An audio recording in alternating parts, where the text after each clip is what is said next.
We're on, folks. Right, so we'll call the meeting to order.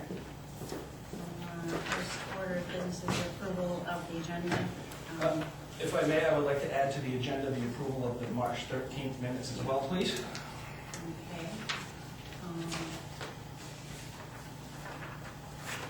there a motion to approve the agenda? I'll move to approve. I'll second it. Okay, all those in favor?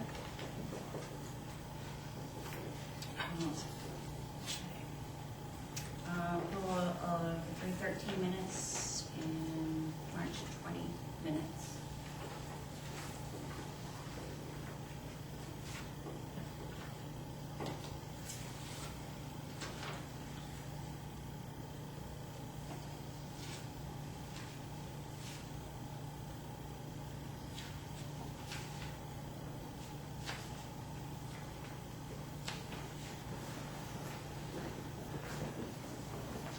You can date it.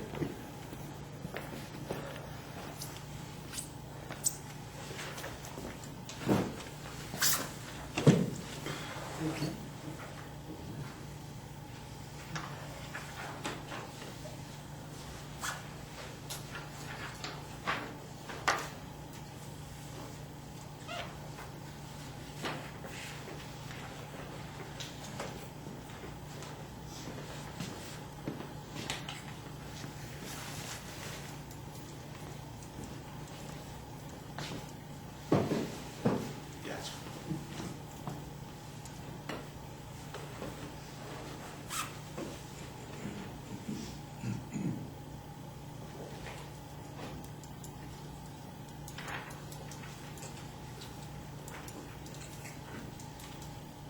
I'm kind of biased when I'm going to make a motion. Consider you, Robert.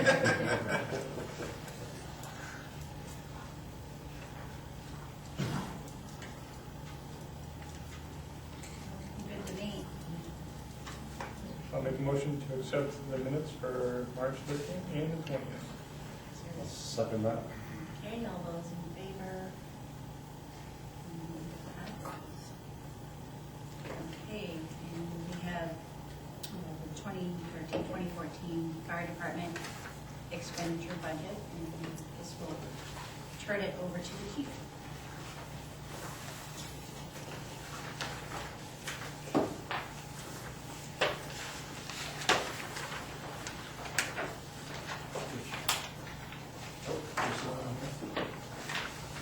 I know you gave me a bunch of stuff, To the I'm tab. work on the same one to We do. have That's three. pretty right. Yeah. There you go. They're all the same, but this is what they're working on, so. Same thing? So that I've got to do. Yeah, you can have this one. Oh, no, doesn't matter. Yeah, they're just two different formats. Okay.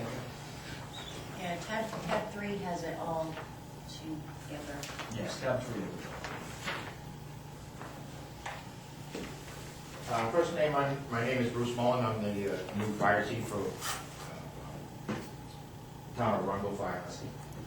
I started in September, and about a week after I started, Todd said, oh, by the way, we need to do a budget. I said, great. That gives me a lot of time to get into, so. Do you know all of us? No, I don't We know should any go of you around. actually, so I'm gonna come around and I know him. Nice Hi, to meet you. Bruce Mullen, how are you? Great work. Melanie Mitchell. You know, Dave, how are you? John Hayes, how you doing? John Bell. So, we kind of got into the budget a little bit. Todd was nice, gave me a little time, but I had talked to him, and his bottom line was he was trying to maintain a flat budget, which, other than payroll, we came pretty close. I'm not sure how you operate, whether you want to go through line by line, and you can start down through, and, or if you have any questions, we can deal with that. What I did to offset some of the line items that were higher than last year was I had to take line items that were in good shape for this year, such as, I think, the hydrant account and the staff development, or I call it training, but I believe it maybe was the staff development. Yeah, were plenty of money, and I moved that money around we took from one line to another. The other thing is that Todd wanted to leave, even though we're rectifying at the end of the budget year by bottom line, he wants to leave line items the way they are, so if they overrun, we can see them, you know, which items, which is I like to do too. I like to see that if the vehicle maintenance runs over 2 or 3 years in a row, then there's an issue. We either need to replace our equipment, or we need to increase the amount in that line, so that's what I did this year was that the maintenance line is just, the vehicle maintenance is way overwhelmed this year, so we adjusted it a little bit because the vehicles get older as we get older, even though there was a couple of the older ones we get rid of, so. But most of the stuff, other than payroll, that basically is up to the town manager. He pretty much sets that. Everything else is pretty much the same, other than I just moved money from one line to another to try to offset what I consider deficits for next year. I think when we were at the selectmen's meeting or something, I think one of the selectmen come up with the increase was, I think it's less than $1,000, I think. As far as the budget itself goes, nothing to do with payroll.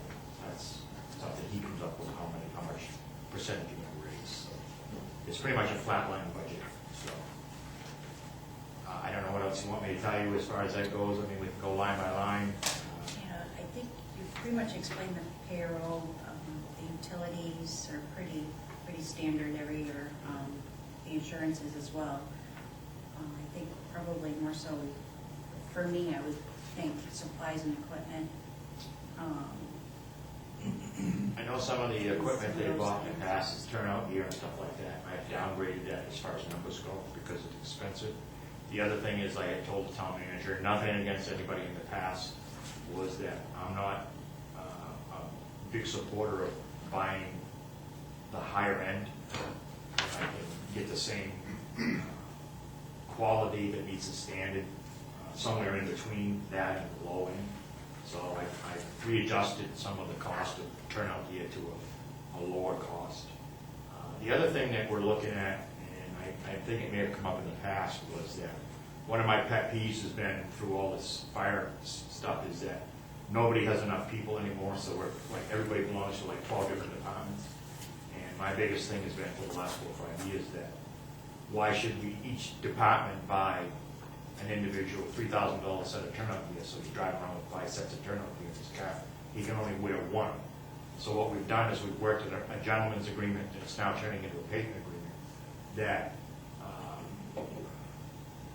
I just called the chief of Kennebunk the other day, for example, because we had a guy that joined that actually belongs to Kennebunk. He's got a full set of rated gear. So I had the chief, can he use that gear in this town so I don't have to turn around and go buy him a set of gear? And the answer was yes. There again, I got a request from the Waterboro chief, said, look, one of your guys works up here too, he's got good gear from you, can he use it up here? The understanding is that if you're in Waterboro, say if Dave's in Waterboro working and he's got to run the gear on, if it's destroyed, Waterboro replaces it or repairs it. Same thing for me. If Dave was working for Waterboro and he happened to have his gear in Arundel, we had a fire, it got burnt, it would be my responsibility to replace it. But it's cheaper on a gamble than it is to issue Dave a set of gear from Waterboro, one from Biddeford, one from Arundel, one from Goodman's Mills. I mean, now you're talking almost 10 grand of equipment tied up for one guy. And like I said, you can only wear one set of gear at a time. In fact, there's a kind of a running joke right now, we're all talking about just having our coats that say, y'all come fire department. So that way it's not a big deal. But because what happens on the public side of it is if the journal shows up, takes a picture, and the selectmen see the next day that there was a fire in Arundel, and they see 2 Biddeford coats and a Kennebunk coat, and maybe a Limerick coat, and they're all going, well, where's Arundel? Well, they're actually there. They just happen to be having somebody else's. So that's one of the things I have to kind of explain to people that that's why it works the way it is. So that's one of the things we're doing there. Considerable of cost savings to the town. Yeah. The other thing is that under the equipment thing is I was talking to Randall and stuff that's been around. They hadn't bought a lot of hand tools and stuff like that. It's like anything else. It gets dull, you sharpen it. So I had put some money in to it's kind of a general coverage thing.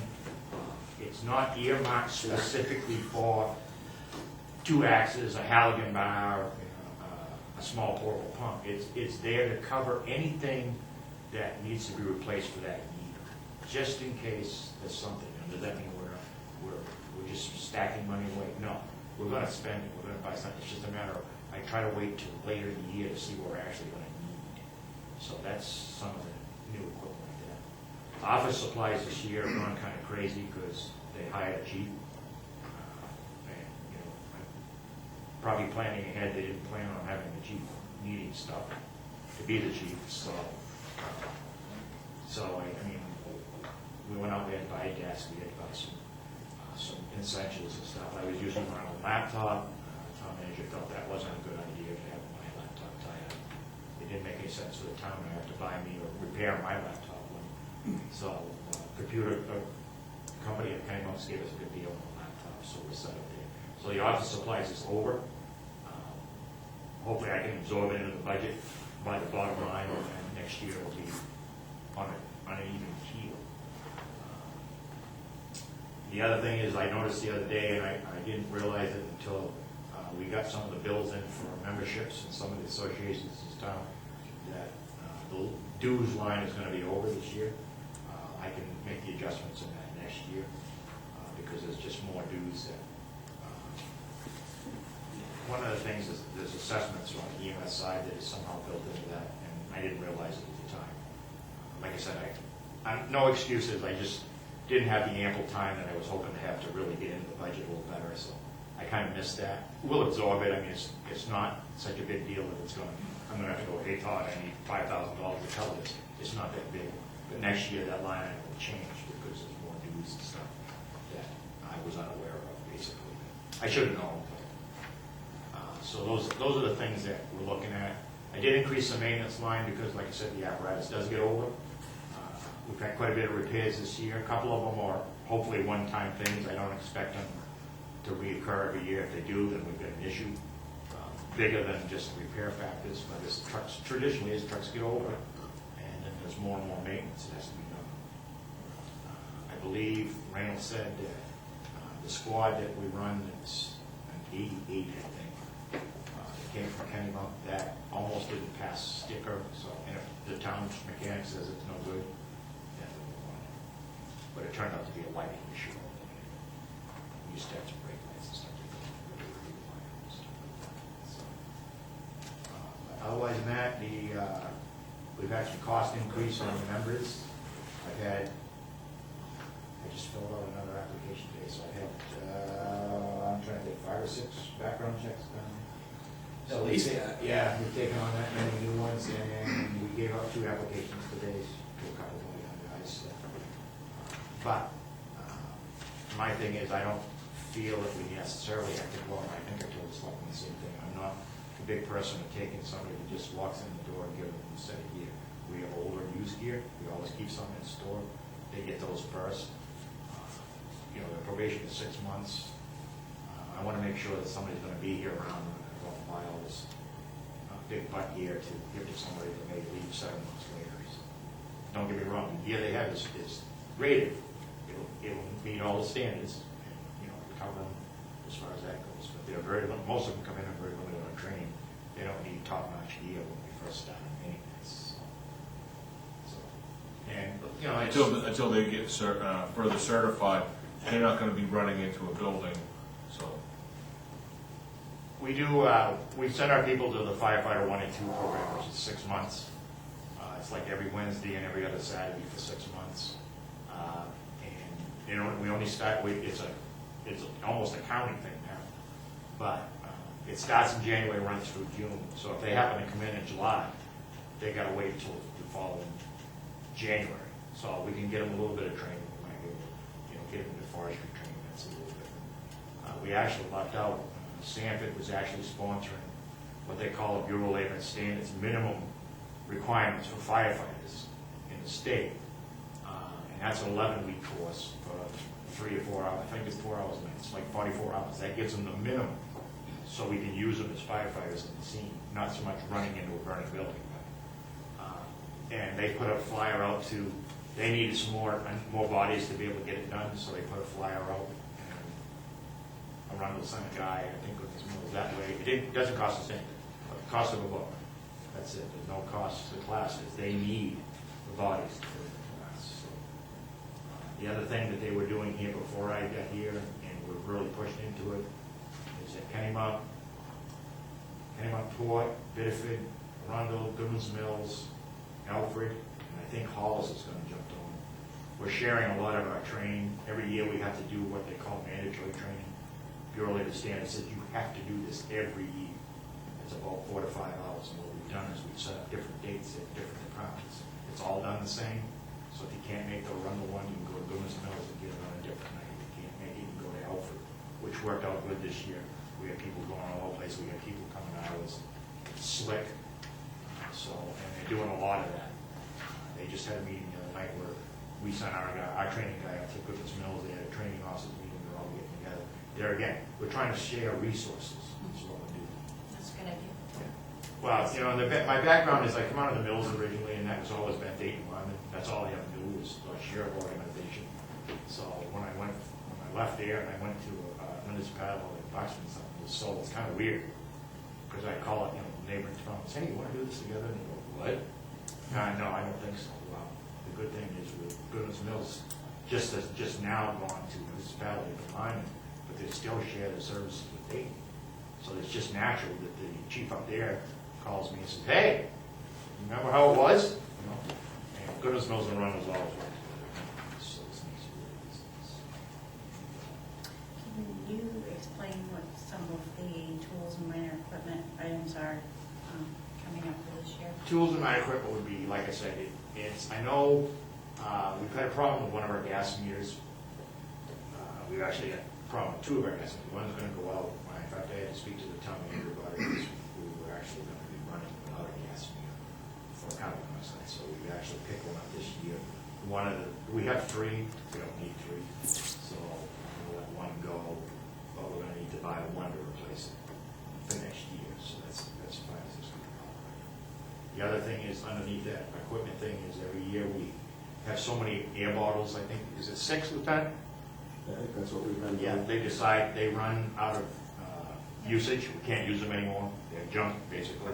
And rather than buy all 25 or whatever, $800 a whack, they had set up a program so we buy 5 or 6 every year. So that's a big chunk of change right there when you buy 6 of them, $800. It's almost $100. That's what you're, right there? Supplies and equipment. Yeah. Oh, that stuff. You have fuel. Is it on No, this? It's on the front, at the beginning of this tab. yeah, talk about the school of art. Yeah, scuba bottles, Yeah. gate valves, I think helmets, that's what gloves. they're, Yep. Annual physicals and respiratory tests. Respiratory tests are annual. We have to do this every year. For anybody that wears an air pack, they have to fill out a questionnaire. It's sent over to Workwell. I think the cost of the survey is like $10. And then if Workwell notices there's anything, some of these people, just for an example. One get old like me. Right, I was gonna say, people like my age. They want to see you more often. Right, you have to go every year. If you're like 20 to 25 or something, I don't know exact ages now. Sometimes they'll let you go 2 years. But somebody like Lieutenant Lane's age or my age, they'll actually call us in and want us to do what they call a pulmonary test, where you blow in the tube and they'll see if your lung capacity is there. There again is a cost to it, but liability-wise, it covers the town. The other thing is that we're doing now that I'm not sure, well, it says physicals, but anybody that comes in now after the background check is done, if they make the background check, first thing they do is they go down to work wall. It's a standing thing with the town of Arundel. They've had most of the firefighters done. They get out and they get a basic physical that says they're fit to do such and such of jobs. Now, I've found in the past that we've had people come back that said they can do fire policing. They can drive a truck, but they can't go into the building. I do know 2 circumstances, not too far from here, where one guy they picked up a blockage in his heart, and he ended up immediately going that afternoon to get the stent sprayed. Another guy, they found cancer, and they did a chest X-ray. So these things are very important. They come up. No cost to the town. When it gets into that, that's somebody else's. Oh no, we don't start paying for that. So, one of the other things I noticed here is vehicle fuel. It was a shot in the dark. I I mean, I have no idea. I just read the other day they're talking fuel being over $4 a gallon before the end of the year. So I don't know how we can plan for that. That's one of those unknown things, kind of like snow plowing. I mean, we can try to guess what we're gonna be, but, you know, if it goes over, you know, we do our best. They don't run the vehicles down here anymore, they really have to. They're not driving all over town just for the sake of driving, unless we're trains. Radios, portable radios and stuff like that, vests, boots, ladders, all that stuff. Radios, I try to replace so many a year. It's a swap out program. I believe we finally got rid of the last 3 or 4 radios that were on the truck that were not narrowbandable. It was a mandated thing we had to do, we had to narrowband everything. We had some older ones on the trucks that were not able to be narrowbanded. Those have recently been upgraded to something that can be. They were put on the trucks. Rescue supplies, there again, that's kind of a, I noticed a service truck, there's a service contract built into that too, and I may move that out of there, put that into a different line. But rescue supplies, there again, it's a judgmental call. We never know how much we're going to use or what. We don't know from year to year, so you just kind of base it on what there is. And I usually try to add a couple of % on top because the price of everything else goes up. Once fuel goes up, you know those well I do, everything they deliver or we buy or everything, that all goes up. So, good thing again about that is they buy a lot of this stuff online. We have accounts with them. It's cheaper to do that than buy it local. And sometimes we'll, Kenny Muck will say, hey, we're going to buy a whole bunch of this stuff. It might be something you need once a year rather than every week or every month. And we'll get together and put out bids for prices. I know the Council of Government, I don't know if they still do that or not. Do you know, Lieutenant? Council of Government still do group bids? They do, but I don't think see it's on them EMS supplies. I don't, they're not covering EMS supplies. No. It used to be Public Works, they good. do administrative paper, stuff like that, but I've never seen one for rescue supplies, but Well, that's something, I mean, we pay dues to them. Former employer, I used to get them ties. Yeah, we have I thought that's good, but I have a public works department, I don't buy ties myself. Exactly, so, Yeah, we can do that. I actually am going to call Mary and. But the Council of Governments used to do bids, and they do it on everything. Turnout gear, air packs, and they bid them out. The downside to that is that whoever designs a spec may go with the very top end, and that may not be what you want. I mean, you may not want to spend $10,000 on an air pack when I can buy what I need for $8,000. That's the problem is, so it has to be very careful, but there is certain things, helmets, gloves, and stuff like that sometimes that the Council of Government will get a good deal on a good quality glove or a good quality helmet. There's different ways. My thing is I've always had and will continue. I bring it in my contacts, calling chiefs up, say, hey, what are you buying this year? What are you putting in for you next year? And if it falls in the line, we'll get together and we'll instead of buying one air pack, for example, we'll say, hey, we got 1 by 10. And what can you do for us? Something I've always done. I don't know, it's not a loss because it's just time. If it comes back that I get hosed or they say, I'll actually bid it for it. I just don't buy it, that's all. Have you been on Department of Wildlife, have you ever seen bids from SMRPC for rescue supplies? I never even thought of it. Yeah, I've never seen it. The only thing we've done a couple of times is with EMA. Yeah. EMA will put together, last year they did a thing with radios. Part of it was a grant that they got, and part of it was the whole county bought radios.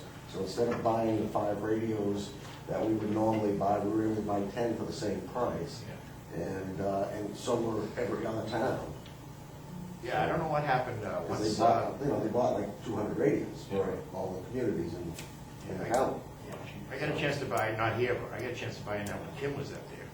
We were buying pages for like $400, and we could buy them for like $160. So I was able to like double my amount. Yeah, we did that last year Yeah. when they had that. We were gonna buy 5, we bought 10. Yeah. Plus we really needed to because we were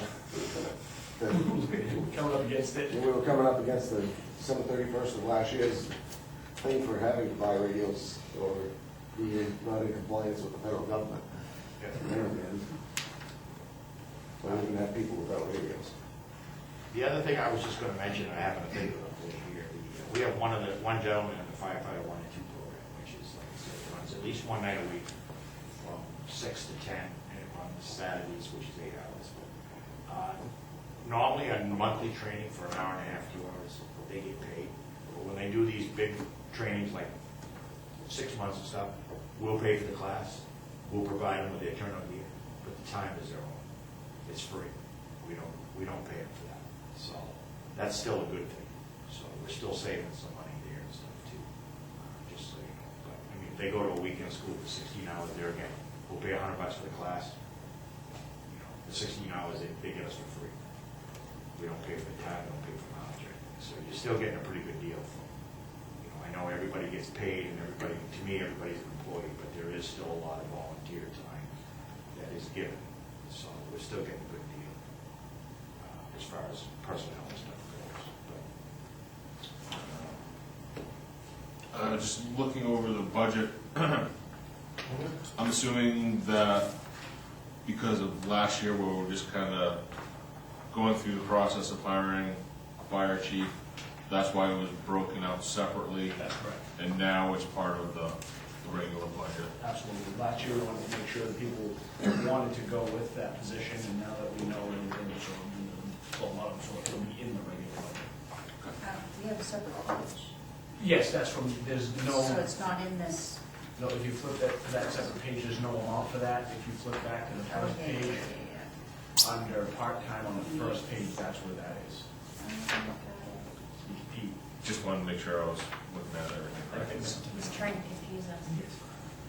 You done Just, your job? just you, Chairwoman Mitchell. Thank you. the other thing is that I talked to Lieutenant Lane, who's here, and there's some other things. We're talking to Deputy Cooper and Deputy Cardiff. There's some grants that are popping up here, like the Stephen King grant, Maine Municipal Office grants. The only problem with Maine Municipal is they're very good. Their risk management is very good about coming in and saying, you know, our biggest thing is back injuries. You see, you know, well, if you consider buying, you know, like a hydraulic or electric powered stretcher, well, absolutely, we'd love to buy them. They're about 12 grand. Well, we'll give you $1,000 to it. Okay, well, that's good. Where are you going to get the other 11,000? You know, I got that in my pocket. So, to me, there's small things like that is more for cones and gloves and stuff like that, where you can buy a lot. Now, they tell me, I just found out about the Stephen King grant. Stephen King, yes. But some people have done pretty well with that, as far as I think a lot of them got a rescue vehicle, stuff like that. So that's something I have to look at. Now, what kind of grant is that? That's not for sidewalks, I suppose. No, I think it's, you know, it's not just for public safety though. I think it might be for, I think, school, they're big into education. I know if we could tie ourselves into the Alphonse Arena, we could probably get some money. Because they've pretty much rebuilt that. So. Or if I told them I want to find them, read the books or something like that. Yeah. Lieutenant Lane loves writing grants. Yeah, I know he does. We've had that conversation before. Lieutenant Green has a lot of I things. did 4 this year. We did every one of the AFG grants. Somehow we've only been turned down on one of them. We still got 3 going. All that close. No, what I'm saying is that I was just giving an example of how Maine Municipal works their grants. You know, they're very good about coming down because we don't have a workman's comp through anyways. But a lot of towns have their workman's comp through MMA, and their risk management guy comes down and, you know, does a survey, and he says, wow, you know, one of the ways to fix back injuries is to get a power stretcher. Well, okay, can you help us out? Yeah, we'll give you $1,000. Well, I got to come up with another 11,000, sir. I'm sorry, that doesn't work real good, you know. So, but that's one of the things that they had talked about last year, I believe, was to go into the, I'm not sure what you call it, capital money for the Capital fire reserve, yeah. and take it out and buy one of those, which it's probably needed, but I have talked to Todd about it a little bit, and I want to hold off on that another year to see if we end up looking at buying a new ambulance or leasing a new ambulance, putting it all in one package. Because you can sometimes, it's not so much that you get a better deal, but you'll find that a vendor wants to sell an ambulance, he's apt to sweeten the pot a little bit. If you say, geez, we could really use one of these, they can buy them, cheaper than we can. So there's some options in place. I'd like to, the stretcher we have definitely needs to be replaced. It makes no sense to me to spend $7,000 on another striker stretcher, which is manual. If you add another $5,000 to it, you can probably get a power stretcher, which is probably what we should have. Manual stretcher is that much fun. Mhm. Workers' compensation lines. They're not like the ones on MASH. Yeah. Well, and the other thing is, unfortunately, when it looks to me, you can tell that the national trend is for being heavier than normal according to the standards, and that's creating more issues for our personnel and moving. And we're like any town, as small as this town is, there is unfortunately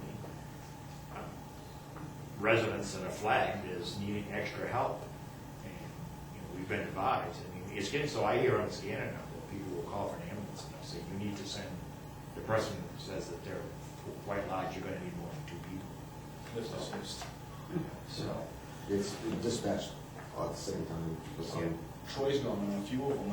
yeah, no, absolutely. Yeah, absolutely. I'm noticing more and more other towns are going to say, go to such and such a residence, oh, by the way, this person is in excess of 500 pounds, so you're going to need extra living. So it's unfortunate. My brother-in-law works for Sanford, and he'd worked for Rundle per diem. And he had injured his back because they were trying to move someone that was on the large side. And even though they had several people helping out, you just dealing with someone that's that size, and just happened to move the wrong way and his back went out. And it's not a fixed, you know what I mean? It's not like you're lifting a 500-pound piece of equipment with 6 guys. It's not something you can do and follow all the rules of, you're trying to go down a 3-foot wide hallway with someone who's 4 feet wide. There's only so much you can do. You can't put 8 people on the gurney. It seems to me it makes sense to get that. Treasure. Yes. Yeah, but you can't get a stretcher in the house. Usually it's a big 3-foot hallway. Or if you can get a person down the hallway, it's a lot easier getting them out of the house. And Yeah. Well, it's also protecting your. I actually had a case where we had a lady that, when she called, she was actually a nurse. When she called, she's bedridden. When she called, not here, but and she called and said, "You're going to, don't send 2 people, because 2 people are not. I cannot move myself. I'm just basically paralyzed or whatever." She wasn't, but not physically, but because of her breathing issue, she just couldn't move on her own. And because the rescue that at the time was coming back from hospital, I call it mutual aid rescue, which had a power stretcher. And what a difference. They got there first, and I said, dudes, can you take this lady? Because, we just pulled the thing in beside her bed, and she was in a hospital bed. We slid her over rather than have to pick her up, and they just raised and lowered her on this. They got to the truck, lifted it up, and oh my God, this is slick. Do we have a chair that goes with the ambulance? There's the picture. There is. Yep, you use it. But, they're almost worse than a stretcher if you get these persons, because Yeah. they hang out so much. But anyways, And we have flexible Somebody else have structures. questions? so like I said, I try to keep the budget as low as possible at the request of the town manager, which I'm sure came from the select, trying to keep the mill rate down and stuff, which, it's not always easy. But like I said, as well as I do, if fuel goes up to 4 or 4.25, that's going to affect everything. Have you tried writing a grant to Stephen King for New England? I don't know if he goes that much. I don't know what his cutoff is. I want to say it was 50 grand. I want to say I read 50 grand something. But I do know Lebanon got one because they had it in the paper. Yeah. Because Media Jason was up there. But it was like a, you don't know Media Jason? No. Jason Cole? Yeah.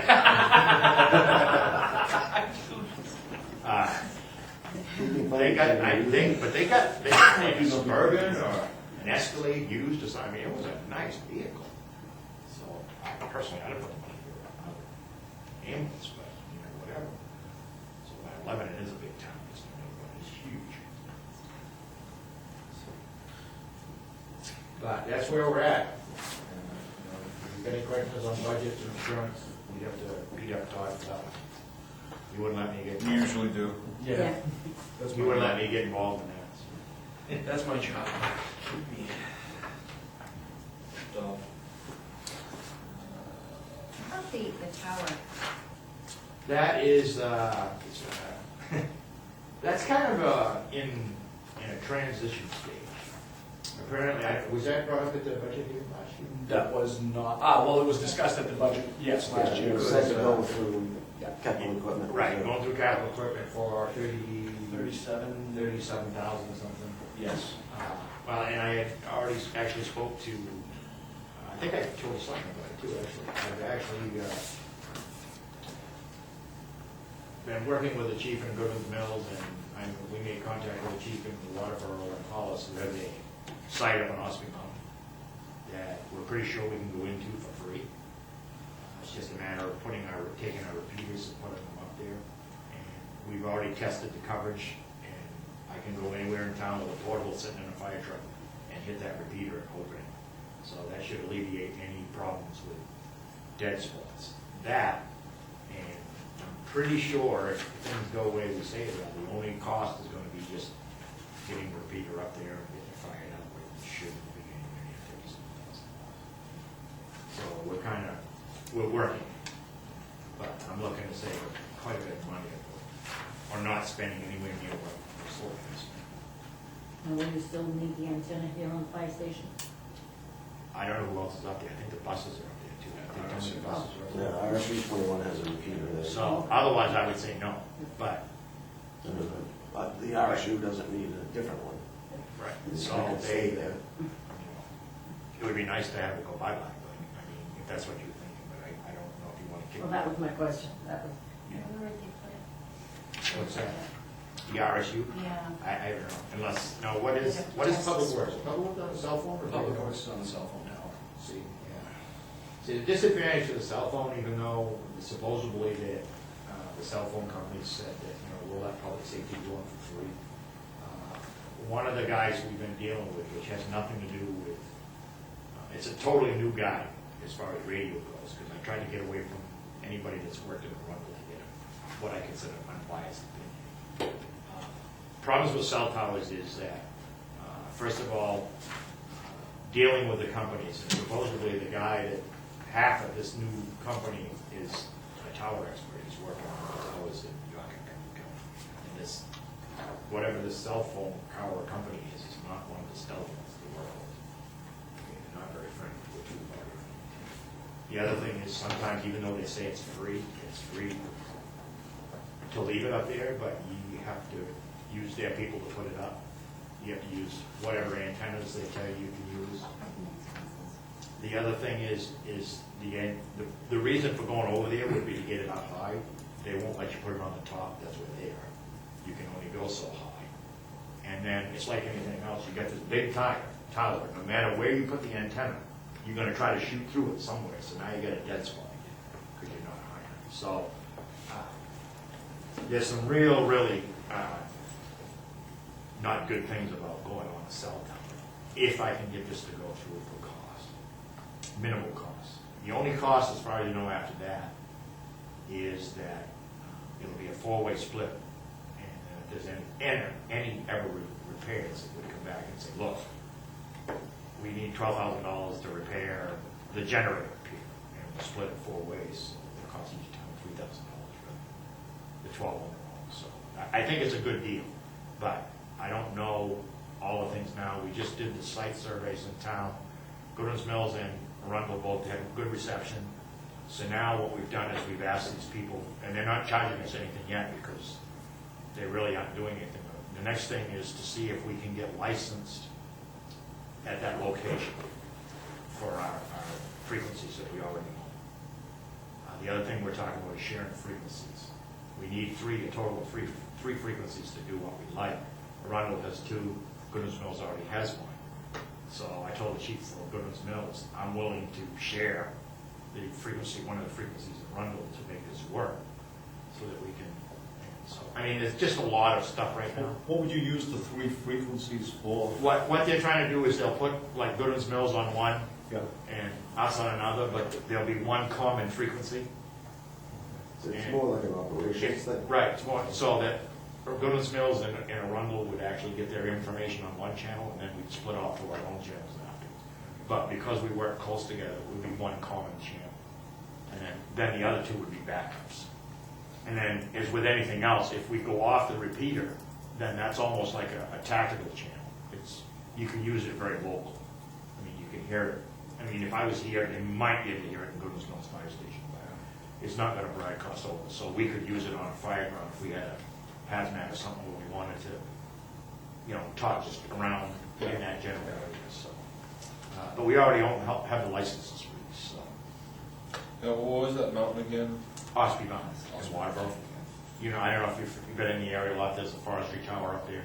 Oh, yeah. There's a bunch of towers up there, it's just this one happens to be Arundel, Hollis and Waterboro have got stuff in this building, it's already built, it's already got backup power. And I asked, is there room for, because the repeaters really went that big. And apparently, the 2 repeaters are up there in 2 of the corners, the other 2 corners are vacant. But according to Chief Hooper in Goodens Mills, our repeaters would actually sit on top of the ones that are already there. So there's plenty of room. That's not the issue.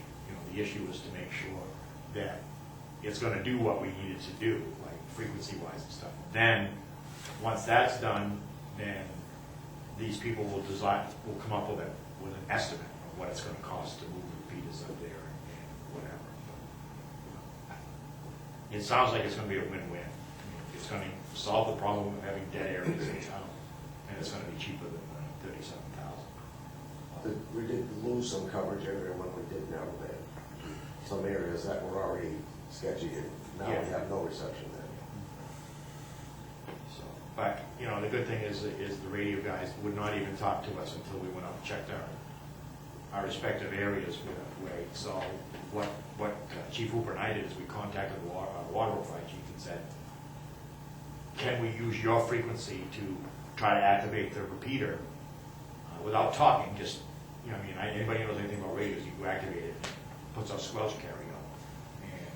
And the radio guy said, well, make sure you get out of your truck if you can't hit it, because on a portable, you're not expected to be in a truck with a portable. We're looking for portable.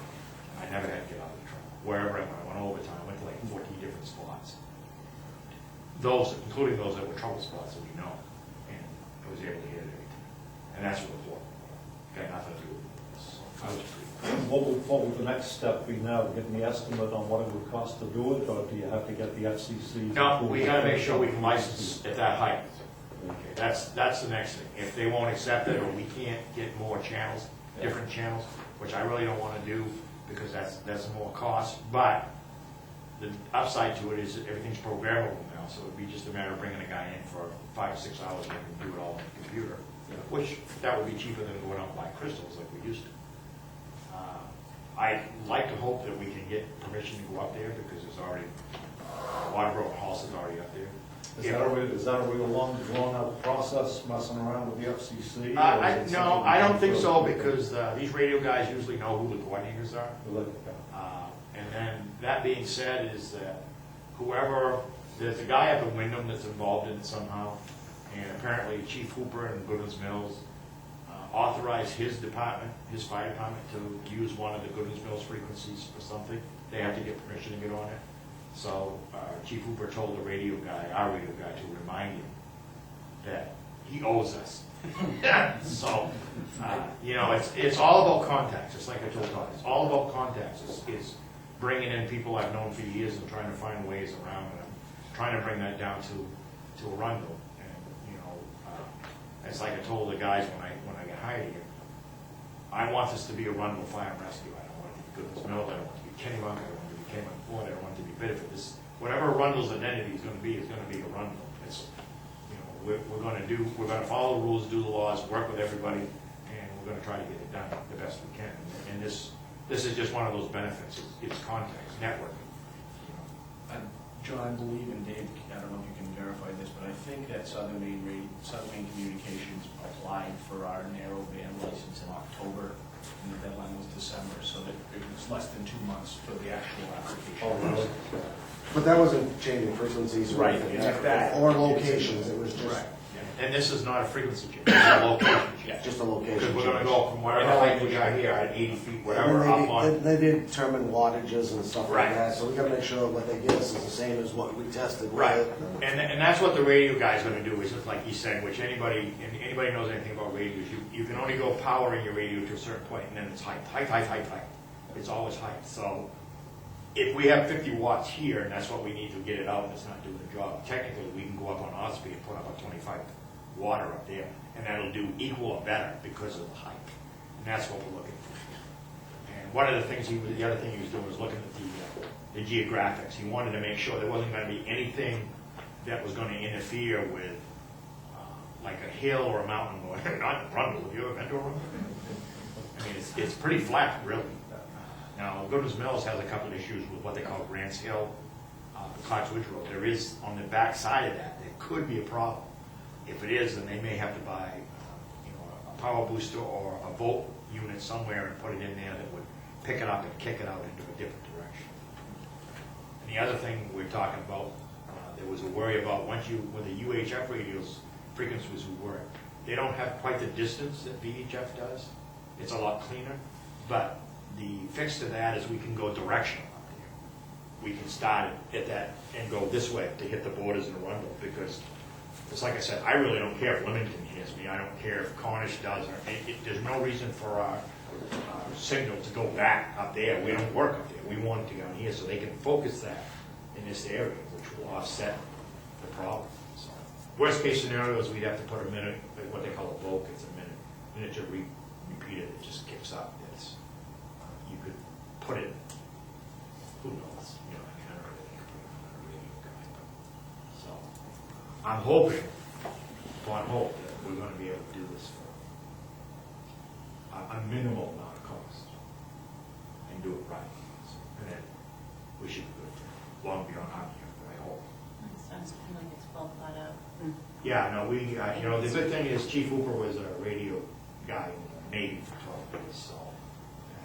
I knew him when he was a kid, and he and I have always been, radio bus on the fire service and stuff, so. I went up to see him and said, what's the deal on UHF? Is it gonna be able to reach into Arundel? I mean, we're talking water, I know UHF is coming. And he said the same thing, go directional.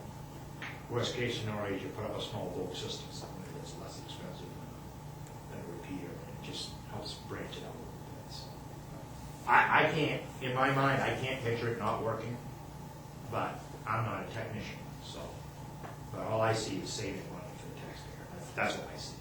Or not taking the money out of the fund when we do something else. And that's what I'm hoping. The upside is to get the safety for our people. The way the NFPA standard reads, and I know Maine's not an NFPA state, but the way it reads is that anybody inside of a building is supposed to be able to contact a dispatch by portal for help if they need to get caught in the situation. Well, we got dead areas you can't do it outside on the street, so. And somebody said, well, we're not an NFPA state. I said, I agree, and I've always said I know that, and Maine's not always an OSHA state, but the lawyers don't care. When the standard is out there, that's all they care. And well, Chief Mullen and Selectman, why didn't you do something about that? You know the standards here, why didn't you do that? Well, it's not an NFPA state, it doesn't matter. So, and that's what I'm out for, is to look over the town. So, I look up the town. Yeah. They told me somebody needed to. Somebody Yeah, we gave up on it. Aww. Sorry. Oh, wow. Yeah. So anyway, that's. Waterboro's not looking so bad. Yeah. You want to match it?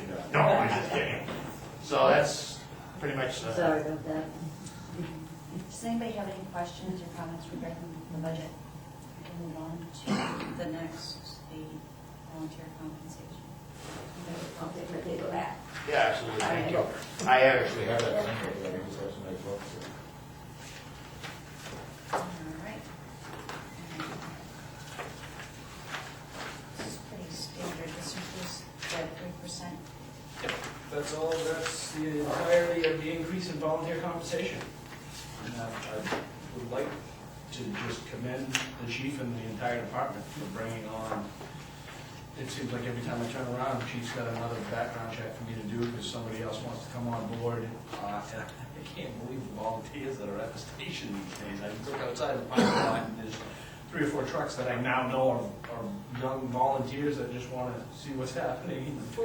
That's why I came here tonight, there was no parking space over here. Yeah, I was gonna say, that's so. So you figured you'd come over here. I came over here. We went to that plausible field fire today with, the engine had 4 on it, the tank truck had 2, and then, of course, I ended up going to my car, and then I actually had 3 other guys sign on, so it was, I don't know, yeah, it was like 10 of us that showed up. Reynolds had one of them the other day learning about SCBA gear, and he was shoveling the snow. Yeah. With his gear on, just to get him, you know, he was there, he wanted to learn. Breathing in it. And they're learning where the equipment is, they're learning how to use the equipment, the proper way to store it, but I wish I had seen him shoveling They're the snow. shoveling, with his I did gear too. on. Yeah. Should have got pictures of it, it'd been good. Yeah, that would have been nice. People driving by see that, go, what, they hit the sewer line? Right. Oh, yeah, no, you should have seen the looks, people driving by. Yeah. The Facebook page, why aren't some of those pictures up there? I mean, it's, Well, those are all good things for the Yeah, town I got- people to see and know. Yeah, I gotta find out who actually is in, we actually have a That would website be that runs off the town, but it's like Raynell has dark hair. Everybody's at a standstill as to who. Yeah, half the Oh, people in the that picture, I website. No vote. say, half the people in the picture, I don't even think are on there, in there live anymore, I mean, come He on. would give everyone the access, no one wanted to take it over when he left.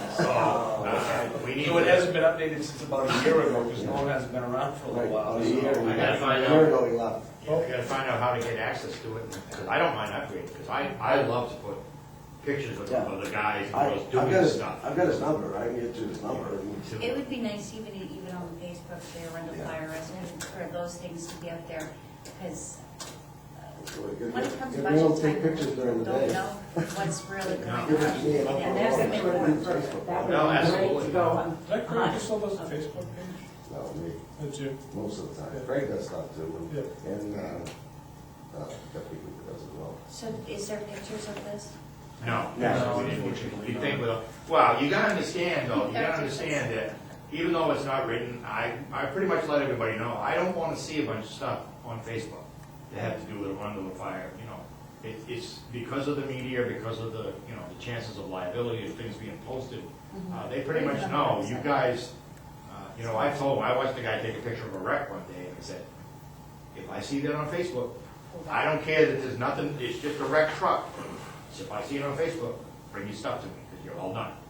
The only thing we That's do is, appropriate. when it's time to change the clocks, we always put a notice to change Right, batteries, new absolutely. smoke detectors, and little public service announcements like Well, you know, that. it'd be good, like, I this, used to do the we got these 2 the kids that are in monthly the class, reports it'd on be how nice many to be able calls to we put on and and stuff, stuff. but it's been, You know. I've been too busy to do that It'd lately. be nice to put on the Facebook that, you know, Arundel Fire Rescue is happy to announce that, you know, Tom Gallant has graduated 551 and 2 after, Yep, you yeah, know, we've done that stuff too. 300 hours of, you know, training and stuff. I just think it's good stuff to put on there. Yeah, I like to see the training pictures too. I think those are really cool.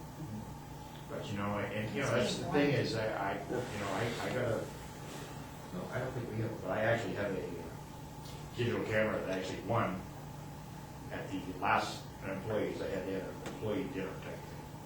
And I actually won it, I wasn't after. So I mean, I could take pictures, I've already gone to one of, Tom Glantz, the one that's in the firefighter 1 and 2 program. I've already spent $4 or $5 at a set, I was trying to build a ship and support. And so I could take some pictures, I gotta go up to Sanford, excuse me, when Zach goes up, so he can just, he's just come out and have, so they can see that I care, you know? And I can get some pictures of him sitting in classroom and stuff, and, you know, so. Does that mean I'm supposed to show up at your workshops to show you that? Absolutely, you're gonna take pictures? I make it, no, I just assume you don't. But, I know the other day, I wasn't here Tuesday, but I know the crew went over to, Mr. Bentley called us up, and every year we go over and meet the workers, and they give us a tour, we get a chance to look at the business and make sure I didn't get to go, but I'm gonna go back. And he gave us a thing and everything. I was talking to Raynell about it today, and I guess they have a big car show over there. Every Tuesday night. Yeah, no, they have a really big one, I guess, Oh, yeah. sometime in the summer, so I already talked to Raynell, I said, look, whatever the date is, plan on you and I gonna go over, you know, we'll go see Mr. Bentley, make sure he doesn't mind, but we'll go over, and we'll just be, not to enforce codes or anything, just, it's good PR, for us to go over. And I know he's got issues in the paper and read all about, but as far as we're concerned, I mean, he treats the fire department really, really well. So, I mean, there's other things in town that we hope to get involved. I know they do the tree lighting thing over here, and stuff. You know, the first election they had over here, I spent 2 or 3 hours just saying hi to people and stuff. Because I personally feel that no fire rescue PRs themselves enough. He does the regular car show, whole car show. Yeah, Tuesday nights, right? Every week. Yeah. Yeah, I think that's wonderful. I really do. But they also tell me that he does a dump tank that the town does. Oh, yeah. He asks Yeah, us we about have a- it, raises money for Yeah, Wendy's group I and think, stuff. Yeah. I think this year's July 5th, When have so you been in it? I've been at Yeah, both he years. did. Yeah. Randall said he I'm didn't. coming. Yeah. That's right. I was in one some, a couple of years ago for another town, and my son said, if I'd have known you were gonna be in, me and my 5 buddies would have been over. We'd have paid $20. I did. To throw balls at you, Dad, and going, you know what, hey, that's $150 for you guys to put, it actually went to keep the heat on us. Yeah. For people that need help in the town at the time, so, I mean, I There was just. one girl there that had a wicked Oh eye. my gosh. And You're paying your money to they kept feeding her money.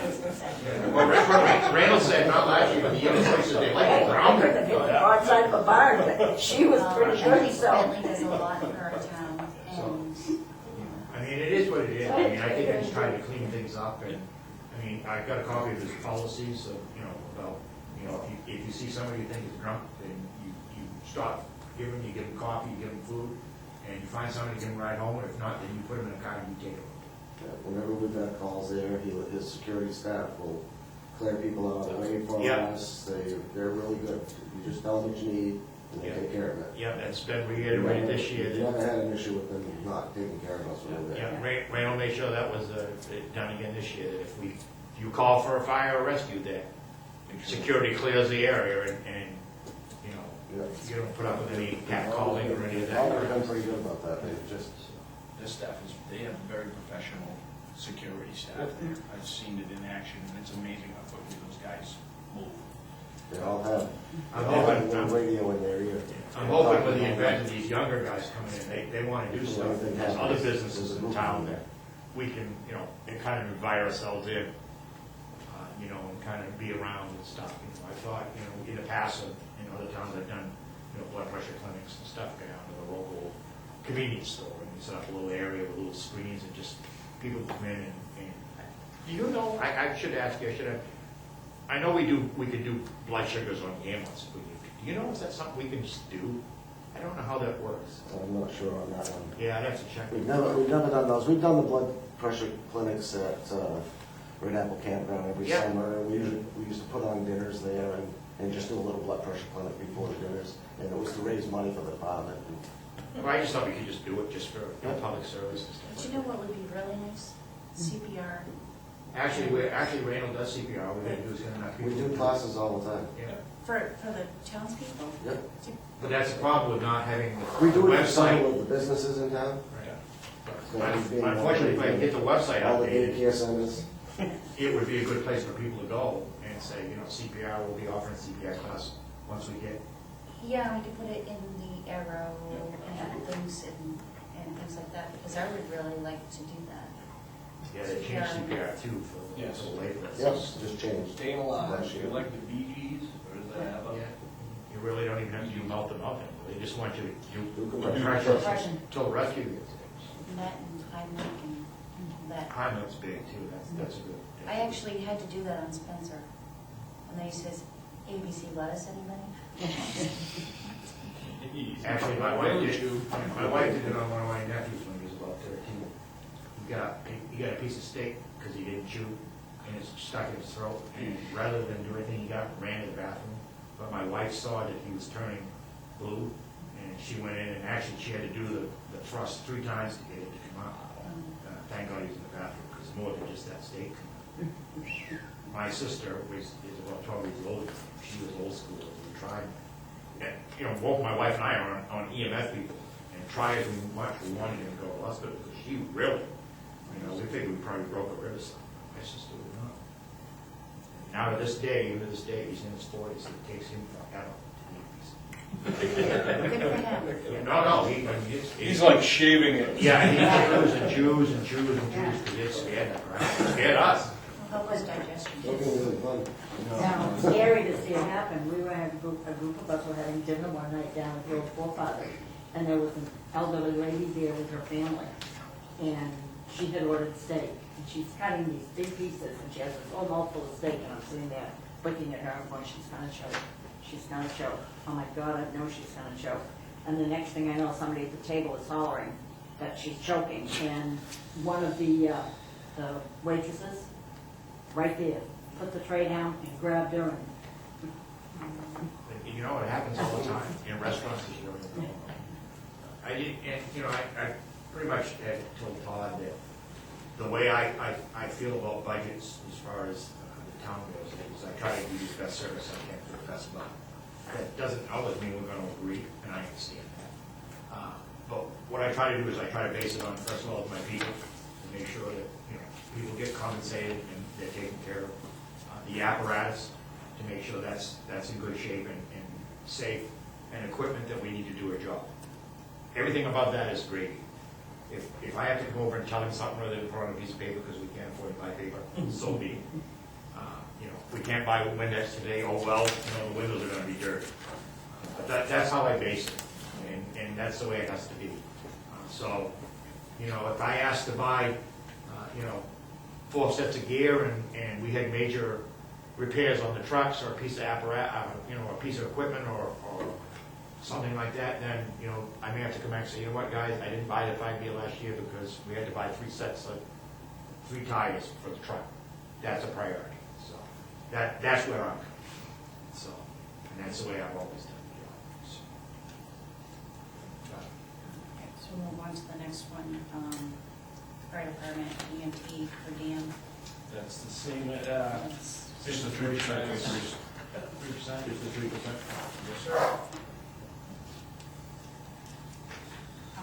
Is it still current practice, or was it in the policy that we would have one EMT and one basic on at all times? Is that a written policy, Dave, or was that's just? That's what we try to do. We try to have a paramedic We're a paramedic and then a basic, or anything. or intermediate. And I will tell you, the last time I And we looked, try to have both of them been certified on fire as well. the last time I looked from the figures he gave me that September, October, November, December, that we were covered, did not have a paramedic on about 3% of the time, which is like 1.5 shifts. And we've been looking to hire paramedics for the last about 3 or 4 months because we're starting to see that. And when we get into the summer months, it becomes more critical. And we just actually hired one today. We hired another one last month, so we're still out. We're still low about 2 paramedics right now because we've had some leave. But we're, for the most part, I don't know, I think last month was probably the worst month we've ever had, or actually April, and I think we have 5 shifts not covered by a paramedic. It's usually 1, maybe 2, which is excellent. Because, It's usually 1 or 2, yeah. yeah, because, April's and that's for 2 whatever shifts a day, reason, so. There were 5 shifts I couldn't cover with them. The department I just came from, the best we could do up there was 8% of the time it wasn't covered. When I went there, it was 25. And the only way I could do was bring a bunch of paramedics. Yeah. And that was, when they set that up originally, was that they guaranteed a paramedic every shift, and they weren't needed. But that's when they were volunteer call, when they went municipal. So, he does a good job. I'm not gonna, Dave does the scheduling, and, I mean, it's like anything else, you always get somebody that says, well, I didn't get enough shifts. Well, you know what? Everybody gets a shift, and, or the other thing with that is a contention that I haven't really dealt with Dave yet, but I noticed the other day is we have some people that put in for 20 shifts because they put in for 4 or 5 different departments, and then they get 5 shifts, and then they give 3 of them away. Well, that's not fair to the people that also put in for that same day, and it's an issue that, I gotta talk to Dave about how we're gonna deal with that, because that's not fair to the other people, so usually we have most of the time we have a paramedic. And when we can't, if somebody calls out sick or stuff, we try to fill it with a paramedic. We don't always get that, but short notice, like anything else. And the other one is usually a basic, or any We started with mostly just basics, but a lot of them have been, upgraded their license. licenses, and they've been with the program since the beginning, so and we don't just throw them out because they upgraded their license. No, it's a benefit to us, because And most of and in us. actuality, we use those intermediates when we don't have a paramedic. They fill that ALS role. They can do a lot of similar stuff, just not everything. that a Is there a medic can. difference in the pay between, there's gotta be a difference in pay between the Mhm. paramedic? Absolutely. It's like $2 difference between the basic and intermediate. And then how much between the intermediate? It's like another $2, right? What happens when you're in a situation when you have a basic that calls out and you can't find another basic? So an intermediate. We'll take it wherever we have to. We try to account that there is time. But that's offset by the time, you plan for one paramedic every day. And there's maybe 5 shifts a month, maybe, worst case scenario. So there's always 1 or 2 shifts that you don't get the paramedic. So you're saving money there. That money will go to when you can't get the basic. We usually come out just about even. So, But Averages, right? And you gotta understand now, during the day, between 7 to 7 on 3 days, 1 week and 4 days next, Reno, the full-time guy, is that second person. So you're already paying him his salary, so we're not paying for that position as for a 84 hours every pay period. Right, So so if we're short on a basic person and can't find a basic person, they still get their intermediate, mhm. They get paid what their what they're license qualified. at. Yeah. in. Worst case, the worst case scenario was we had somebody call out, tomorrow. Reno was on duty anyways, he's an Indian. We could not get a paramedic to fill the shift, so he'll be 10 for the day. He'll be the ALS, which is, it's not that much different. We can call, we're so close to the hospital, most places, we can get there before. But if not, we can call Penny Monk or somebody else to get a paramedic. We have a basic that called and said, look, I can do most of the shift, but I gotta go for about 2 hours, I gotta take somebody. That's when I said, I'll drive the ambulance. Not a basic, whatever, I get paid anyways, but I can drive. Worst case scenario, we could actually put on a driver with a licensed person to cover the shift, no matter what. So, I mean, it happens, but it's usually rare. I guess Reynolds said summer is worse. Summer it gets a little dicey. Everybody wants to go on vacation. That's why I'd like to hire a couple more medics before summer. I'm trying to recruit. I so got am 2 on, so. I talked to a whole lot of people at Rerise on St. Patty's Day. That's where all the firemen go. Well, I'll tell you, Lieutenant, I actually got an email from I've somebody got 2 from, that I think I've convinced. I got an email from a lady from Washington State who used to live in Maine, who wants to, heard we were hiring for per diem. Yeah, I've had an ad on Southern Maine EMS for 2 years now. So, All right, and move on to the capital reserve, the fire department. Page 35.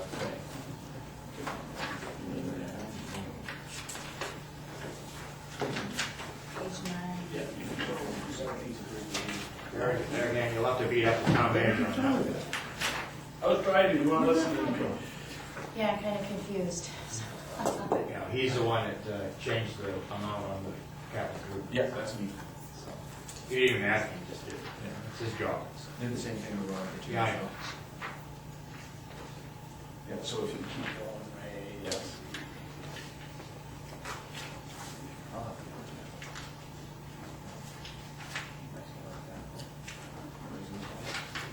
We're at that meeting, right?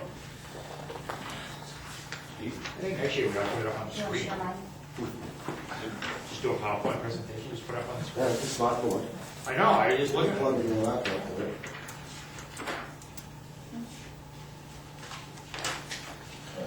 If I can let Todd tie us into the server at the town hall, it's not being used to capacity, we can do it from home. Can you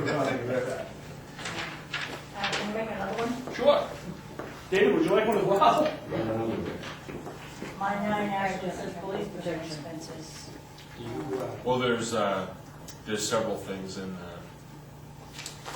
Right, If you keep on flipping through. Nope, I only have 2 pages. Okay. somebody stole yours. Yep. He updated the, Yeah, updated them. mine didn't get updated. Phrase didn't either, you weren't at that meeting. So, well, we're kind of in a lull. Did they pick the date for the town meeting, do you know? Yeah, it's this Wednesday after the election in June, June. or wherever that falls this I'm year. sorry, I'm just, all right, I'm being weirded out. I don't have my glasses on. Are you wearing 2 pairs of glasses? Oh. Yes, It must be always. you.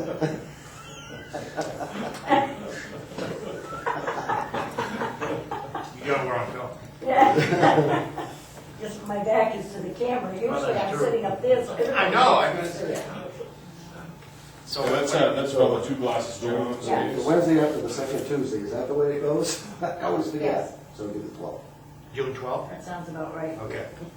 It's the Wednesday after the second. Now, is that at night? The second Tuesday is the election. Obviously, that's at night. Yeah, we have elections the day before, that Tuesday, and then the town meeting is at 7 o'clock Wednesday night, And where is that now? after school. In the gym. Right Oh, here in at the gym, I'm gonna say, Yeah. it can't be held here, there must be more than 10 people. All right. Well, I know. You're on. I'm on? All right. What would you like me to say? Talking about fire department capital equipment? Yeah. All right, Board of Selectmen and I decided, in order to keep the budget as close to flat as possible, that we were gonna try to make some concessions to get these numbers where we needed to be. Initially, Public Works reserves, as we had that discussion, was cut back to 42 or Yeah, 45?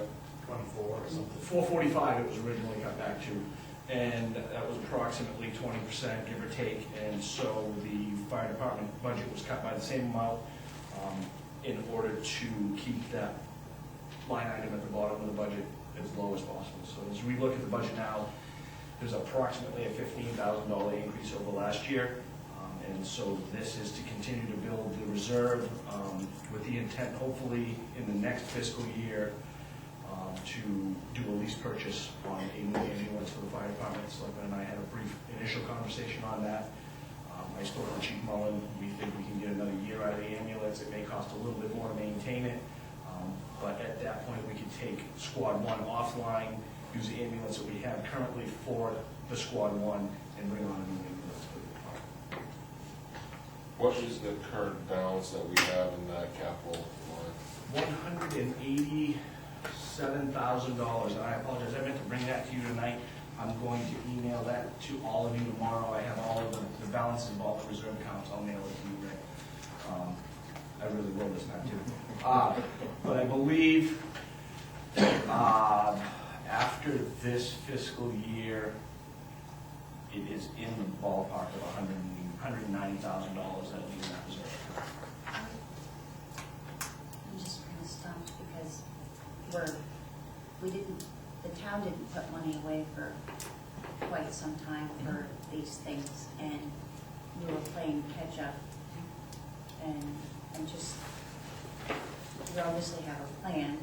I don't fully understand your plan, so. My plan right now is the, let's see, fiscal year 10-11. Fiscal year 11-12, there was almost $1 increase in the mill rate. Fiscal year that we're currently in, there was about a 75-cent increase in the mill rate. This year, my intent is to keep that as close to flat as possible. Tad is working on a TIF for the CMP values that, with the new electric lines that come out, he's working on it. We had a conversation today, and Bruce and I are going to meet hopefully next week to go over that. If that TIF gets approved, then all of the money that is captured in that district will go to the fire department for apparatus and equipment. And so that is the reasoning behind the cutback.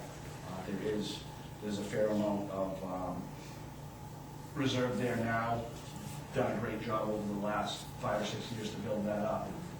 And by using a portion of that as a down payment on an ambulance and to get the town to approve a lease purchase, we can spread that out over a 3 or 5 year period, anticipating that we can run an ambulance for between 7 and 10 years in order to continue to keep that balance at a level where if we need an emergency, we need emergency funding, we'll have that money there, but also to be able to keep moving forward with the equipment that we need. How much is for the TIF thing? The TIF, I don't have the final numbers. That's the most difficult thing we're dealing with right now, is dealing with the PUC to get the values of what that would be worth. So we don't have those totals yet. Tad was looking in the ballpark of I really, I don't even wanna give you a ballpark, because if I'm way off base, then Well, when- I'll eat crow. We've been waiting for that for quite a while, haven't we? Yes, but what it is CMP hasn't completed the project yet, and we can't approve the TIF too far ahead of time, or we're gonna lose some of the time value of the TIF. And CMP had delays last year, I'm not exactly sure.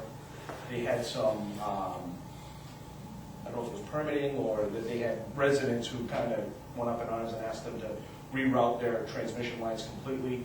That delayed the project, and we're told that by, I believe, the end of this calendar year, those lines should be energized and everything will be all set to go.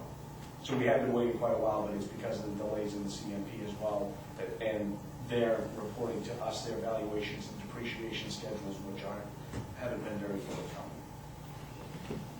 CMP transmission line wasn't a good investment to invest into a TIF because of the depreciation. It is good for a TIF because of the fact that you can use those TIF funds for public safety, such as the fire department. Okay. But it does depreciate rather quickly, but that allows you to capture that value, get that equipment, and then be able to move forward. Kennebunk's done it very successfully. They've had their TIF district up and running for, I believe, 2 years now or so. Yeah, but the unfortunate thing is they haven't added any value to it. So they put theirs in 2 years ahead of when they should have put it in. Yeah. And there was the town that was holding up the whole project. Okay, so when do you anticipate knowing From PUC? yeah, Hopefully soon. As I said, Tad and I have been discussing it. We're going to meet with Bruce next week to get a list of everything that we would like to see, so that we can figure out exactly how much value we're going to have to apply to that equipment, and then we can adjust from there. But I don't have a drop-dead deadline for when I can have the information to you because of the way that the process has been thus far. I mean, we've been discussing this for over a year. yeah, it's been quite some And time. the delays really have, it kind of made it into a PR nightmare, as, you know, because we keep discussing it and it's not happening, and we have to wait till that horizon is in place so that we can get everything activated in order to not do like Kennebunk did and lose a couple of years, that there's no value there. I guess for me, my concern is that if this TIF grant thing gets delayed again, and there isn't, that would change the plan, which would also have an effect on money. And how, I guess there's a lot of what ifs, and maybe this might happen, maybe it might not happen, we don't know. And I guess my concern is that we've played catch up before, and the budget board has worked really, really hard to catch up to be where we're supposed to be, because things weren't funded, and we determined that we're potentially gonna be in a big mess if the fire truck breaks or the ambulance breaks, and we need to get one, we need to be proactive. That would be my one and only concern, is that equipment is very expensive. We do know that a lot of it is older, and the potential is there that, yeah, soon we're gonna need these things. So I guess for me, I'd like to know the answers to the what ifs. What if the TIF doesn't go through, or what if it does? And I'd like to see the whole plan before I can make this decision of cutting it. I think, But all I can say is, at this point, that is the recommendation that came from myself and the selectmen, and we don't know the exacts on those. I was just gonna say, I think one of the things that might help with the if, is it might cost you a little more money, but with the 20,000 a year going, if you lease purchase something, if you had to do it, I think that would fall within that 20,000. It might cost the town over a 5-year period, $10,000–$15,000 in interest, but I think you're covered as long as you've got that ability to be able to lease purchase. I just think it's a good option to help cover the whatever. And then as far as, if a truck blows up or something, that would be, I can't think of too many cases where it's not insured for some of it. I don't know, I hear every time your first Friday. So that's Yeah, not, but that was, it was just beginner's luck, right? so, you know, and don't get me wrong, I would like nothing better than to have him put the 40 or 50, whatever he put in, because that. 40's there. Yeah. The 187,000 in the area, you didn't, would buy you an ambulance. If you were lucky, that's pretty much what they played, so, I mean, it's not even close to buying a fire truck, so I think, you know, even in the next couple of 3 years, if that's something that we determine that we'd like to present to you people, you're gonna have to at least purchase something, and it's the best you can do. And I think he's got a good idea about taking a percentage of it, putting it down for a down payment. And I'm sure the town gets A1 interest rates. So, the other thing I had thrown out to Todd was, it was kind of weird, I had gone to a class, and one of the towns there, one of the chiefs there, they did a 3-year lease, but they paid it in 14 months, they paid it off in 14 months. They did it like the June of 1 year, made the payment in the middle of next year, and then as soon as the next town year was approved, it was paid, and they got even a better interest rate, because the bank got their money back in 14 months, even though it was a 3-year lease, because it's just, you know, people are very... You save money on the interest. Right, right. So, I mean, there's just a lot of good ingenuity out there, from, believe it to the fire service, to come up with some way to, you know, I'm surprised they haven't bought it with, you know, cause of wood or something, but anyways. Has anybody laid out a plan of exactly what we would be buying with this to grant money? That's what we're talking. Chief and I are meeting about next week to discuss that, because what we don't want to do is end up where we are again, and Chief and I had this conversation, is buy an ambulance, buy a tanker, buy a pumper, buy another vehicle all at once, and then we're up against it again 10 years from now when we need to replace everything all at one time. And so that's what that plan is going to address, is the possibility of investing $40,000 or $50,000 into the engine to make it last another 5 years, so that we're not replacing brand new equipment on the same schedule all the time. And that's something that we're working on, trying to determine how we can work that into the TIF to make sure that we don't run up to this again, where we're out of, you know, we're up against all this old equipment all at one time. Right, and there was some other equipment too that the fire department could use Yes. for the Eastern Trail as well. Right, UTVs, we've actually. One of the, and, you know, Todd's right, one of the things I had mentioned to him is in a perfect world in a volunteer department or a small town like this, I would like to say that, you know, every 20 years we're replacing the apparatus. I mean, I know it's not a lot of mileage, but it gets outdated and stuff, but typically it's 25 years, usually. Anything over 25, it kind of really scares me. And I know there's departments that have it over that. That being said, my theory on that is if you go 20, 25 years, somewhere around the halfway point, you take 50,000 and you invest it back into the truck. You get the pump back up to snuff. You make sure the engine's all tuned up. You fix any defects in the body and all that stuff, and you get a good 20 or 25 years out of it. And that's how you keep your rotation going. And, you know, the day of just buying a truck and not doing anything, other regular minor maintenance for 25 years has gone by the wayside. So, yeah, I mean, you need to rebuild it somewhere about the halfway point to make it last the 25 years. And people say, well, gee, you know, you don't have a lot of mileage on it. The problem is it sits on the side of the road and it idles for 3, 4, 5, 6, 7 hours pumping water at the fire stuff. There's no mileage in it. It doesn't move the odometer. So, I mean, it's hard for me to judge. And the other thing is that, you know, it's kind of weird, but I found in the past that I've always put a lot of pride in fire apparatus. When the town spends a lot of money on stuff, I expect the guys to keep it clean, keep it polished, whatever. And the wrong line is 20 years down the road, it still looks really good because we put a lot of pride in it. So we kind of get, you know, dinged in the head because we want to keep it looking good. So my other option is to let the dirt build up on it, let it rust away. Well, I'm not going to do that.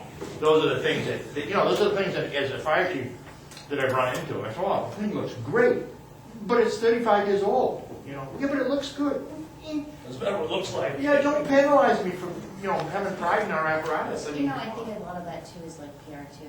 It's, absolutely. you know what, the townspeople like to see the trucks being taken care of. And that's why, you know, that's why I try to tell the guys, when I come in here and I see a truck that's filthy, you know, I go, excuse me, why is it like that? You know, Dave's good about going out and washing the whole fleet while he's out there, but as a taxpayer, I don't want you as a taxpayer to come walking in and looking at a $300,000 piece of apparatus covered with crap. because they're going, well, why would I buy you another one? You don't even take care of the ones you've got. Well, you know, I want you to come and say, all right, why should we buy you another one because it looks so good? Well, here's why. You know, there's no tire on the right rear, just so you know. Inner wheels out there. But the guys here and girls here, it's like any department, they have a lot of pride in the apparatus, and they take good care of it. They get rinsed off every time they come back. Yeah, they rinse off. With this weather. You know, I've only been here for a few months, so I haven't been able to, you know, come up with all my nice idiosyncrasies that I have about keeping apparatus. Not the department, so What's that? get them mopping and cleaning. Yeah, you know, unbeknownst to, you know, some of the taxpayers in town would think these guys just sleep all day long. They don't. You know, that's one of my biggest pet peeves, the people, full-timers, per diems and stuff, is people just assume they do. Floor gets mopped every day. Floor gets mopped every day, you know, stuff is It's clean. one of the duties of the Yeah, I'm sure when they were hired as a firefighter, they didn't think toilet duty was going to be part of the job. But it's a home, so, and they understand that, and they do it. So, they won't probably come to your house and do yours, but, you know, they will do ours.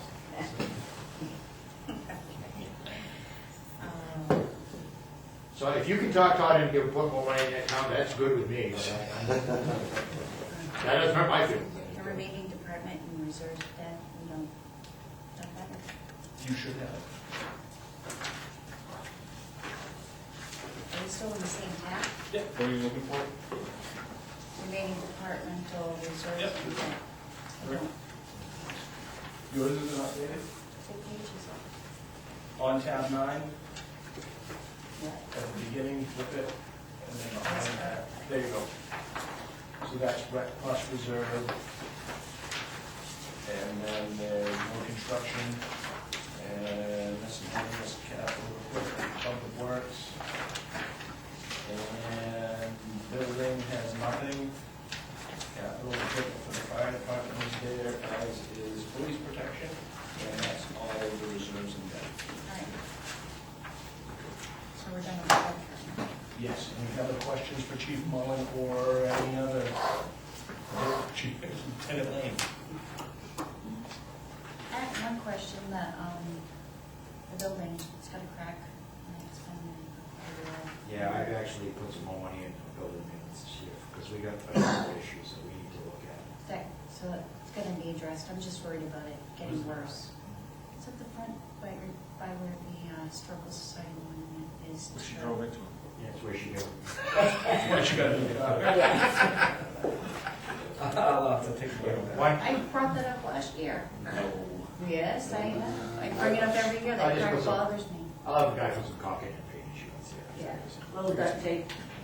Paint up, duct tape prints. Yeah. Hydraulics on that, Yeah. cover it up, so they'll see it. I'll Actually, take a they look have at it, that, and just, I they have haven't that noticed. paint over cement you put on, it's liquid cement, put on, it looks real good. Yeah. Yeah, I'm just worried about it just getting bigger and costing more money. I'm sure the budget committee's aware, and I don't know the amount, because I don't see it, but, the ambulance does bring in revenue for the town. I mean, it obviously doesn't offset anywhere near the cost of it, but it does bring, it is some revenue that helps offset cost. Wasn't it around $90,000? Yeah, last year it was about 90. We're actually pretty far ahead of the game this year, Dave. That was pretty. More calls, I believe. Yeah, it was good this year. And that's another thing, I'm actually, 90,500 we're at this I'm year. actually, Yeah. We've had no calls, we've been busy. Yeah, oh yeah. but that's another option, another thing I kind of brought We're with me, I up talked. 15% on calls last year, which is half of that budget thing, and we're up this year too. So I talked to Todd about we'll hit over 600 calls this year. checking into a different building company that has offered us a lower percentage rate of collection. I think it's to get us in, but I'm not happy with the percentage of collection that this company says they're getting, which is it's less than 60%, which is unacceptable in my eyes. So this guy that somebody I knew from before is pretty much guaranteeing us 80%, instead of charging the town 7%, he's looking at 6%. Which there again, I'm talking to Chief Hooper and Chief Boys, which are also working with the company, and they're paying 7%, so we thought we'd get together and see if we can talk them down to 5%. So there's some other options I'm trying to bring in some more revenue for the town. So, but, you know, it's just, right now, there's so many things, my head's going in about 8 different directions, so. He's getting there though. Yeah, it's coming, it's coming. to me, this is the fun part, so. Yeah. Whether we agree or not, even if you tell me, you know what, chief, we're taking $900,000 away, you know, well, don't plan on throwing any fire business. Dave's like, don't give me the idea. Yeah. Thank you very much. Thank you. It was nice to meet you all. I don't know what your terms are, so I assume I'll see some of you again next year, so I don't know if you're on a rotating basis, a yearly basis. Ray's gonna be around, Melanie's gonna be around, and Sean is up for election. Is it an election or am I? You're excited about the whole off, but Both. I checked the road. It's not appointed, it's elected It's by. usually half, about half. Yeah. You're up for re-election. Not everybody runs and they have to fill the spots. Yeah, and then you get one of these ballots that says, You're around. you know, for budget board, Last year. for 3-year term, vote for 2, and there's one name. Oh, yeah. So you, after that, you. After that, We're appointed. Do you put a thing out, says anybody interested? Yep. On the town website. Yeah, we know that, because I noticed in my town, there's always, there's a thing at the bottom that says we need the people for the following budget committee. Yeah, I didn't know how Parks and far Rec. we would get. You know, please come in, we'll give it a job. Yeah. I would That's assume about that the way we it would is take for the that budget and board. be. Yeah, except for those Parks and Rec, they're kind of a little more funny on backgrounds, because they work with Gone kids. through the entire budget, so what I Awesome. expect next is questions and concerns, and then sum it up, and be able to agree and move forward. I am not available next Wednesday, I think I told you all that, my wife is like, we went through it line by line. Line by line. Okay, so nobody else is coming in?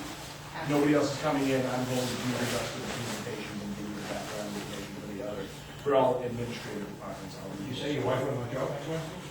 My wife's going to Mississippi, so I can't go on. Right, you won't leave your 9-year-old daughter by herself with her sister? The questions the board is if we want to continue the meeting and do the remaining departmental reserves and debt, or do we want to put it in with the next Thank meeting? you very much. Next meeting would be the 10th. The next meeting would be the 10th, unless you can come next Thursday. Do you have meetings every Thursday, Sean? Or if No, you but do- the first Thursday of every month I do. Okay, so that's the first Thursday, so then the next meeting will be the 10th. The reason I said the next Thursday is because I can't meet Monday, Tuesday, or Wednesday, but I could meet Thursday. The budget board can meet without me on the 3rd, but I will be here to answer any questions. Send that in an email, Sure, because I have absolutely.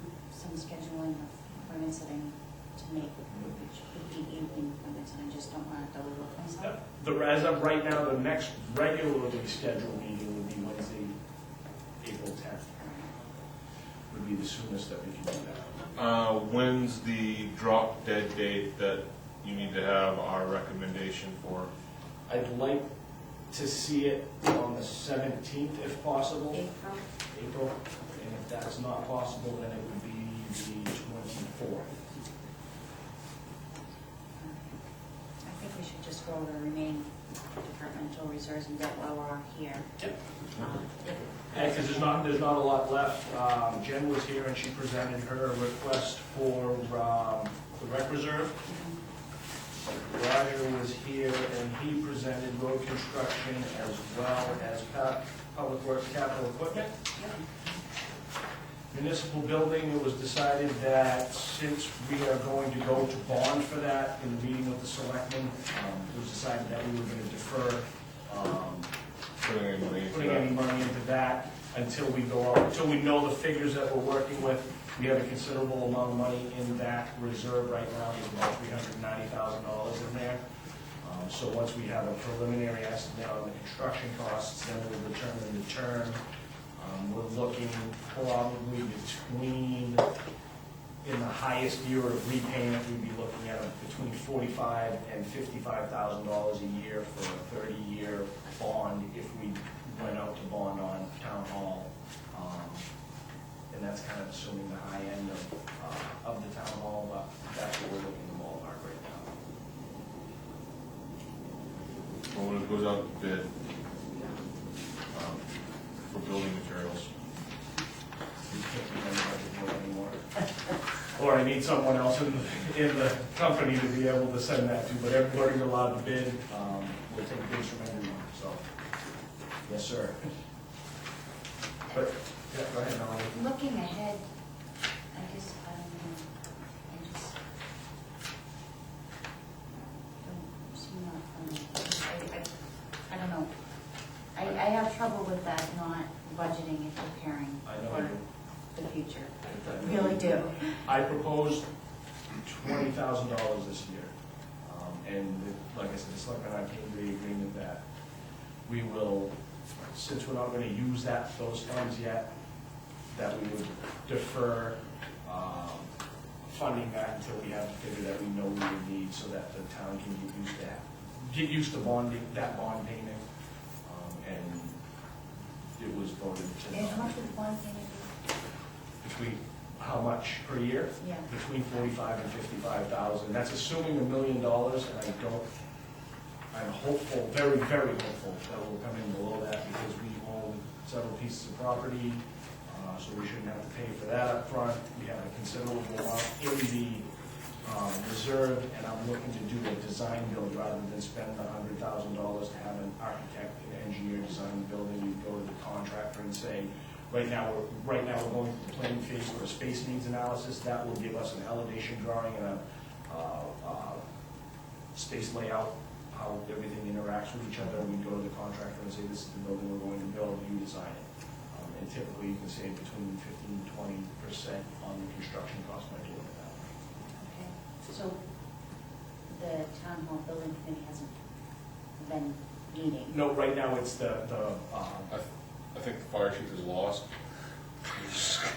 right now, the engineer and the architect are meeting with the town hall employees to go through what we absolutely need for space, because I've told them I don't want to waste space. We need to plan to expand for the future. We don't need the Taj Mahal right now. So they're designing the interaction of those spaces, and then the building committee, I'm actually going to put out a call for members, because a lot of the members just stopped showing up. I know you're on the committee, and that you more than likely want to remain on that committee, but a lot of people just don't come to the meetings anymore. So I'll be calling for new members by the end of this week. Okay, what type of timeframe are we looking at?